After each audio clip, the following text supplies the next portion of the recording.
This is part 5 of a series of videos where we build a Google Sheets stock portfolio tracker. We are building this free tool that we can use from our phones or computers. It requires minimum data entry, it tracks our stocks, it shows charts that help us visualize our investments, and it also tracks our portfolio performance against the S&P 500. In this upcoming video, we are making a few improvements to our tracker, and I will show you a demo of how to utilize it in the future with minimum effort on your side.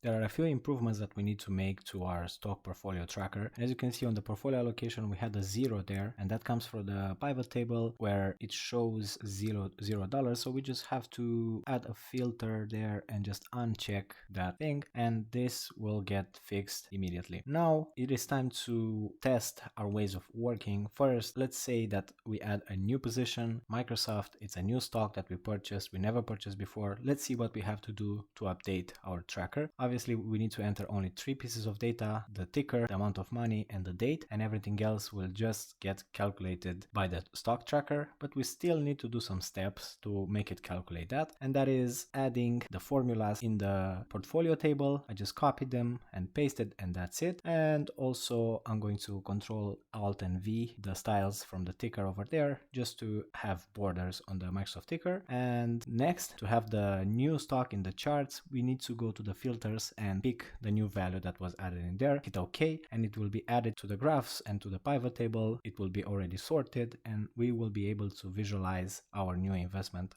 on the chart. But hopefully this doesn't happen very often. And the next thing that we have to do is testing if we add new money to an already existing position. As you can see, I entered my 3 pieces of data and just copied the formulas in column C and column F, and over here it already got updated, but unfortunately we lost the value from the charts, and this is because of the pivot table. We need to filter in the new value, hit OK, and close the pivot table editor, and when we go back, we have everything already added in there. And this is our stock portfolio tracker. This is how we are going to use it in the future to track our stock portfolio. I added some instructions in there just so I don't forget what I need to do, but all the work that we've done, we obtained this amount of data, this amount of information, the visualizations that we have in the 2 charts, and the portfolio performance, and the most important thing, the comparison against the S&P 500 ETF that we added right here. Now, to recap what we need to do, we just need to add the stock to the trade, we need to update the pivot table, and we just need to hold our investments until our retirement or until it is time to sell them. Over here to the trade spreadsheet, we only need to add 3 pieces of data: the ticker, the amount of money, and the date, and that's it. Everything else, we just need to let Google Sheets apply the formulas and calculate everything by itself. This was the final part of the series. If you watched everything until the end, I want to thank you for sticking with me, and I hope you learned something new. If you have any questions or suggestions, please leave them in the comments, and I will create new videos answering your questions or implementing your suggestions. Also, there's a link in the description to the spreadsheet that we just built. Feel free to check it out and create a copy of it for yourself if you want to use it. Again, thanks for watching. Please give this video a thumbs up, share with someone that may be interested, and see you next time.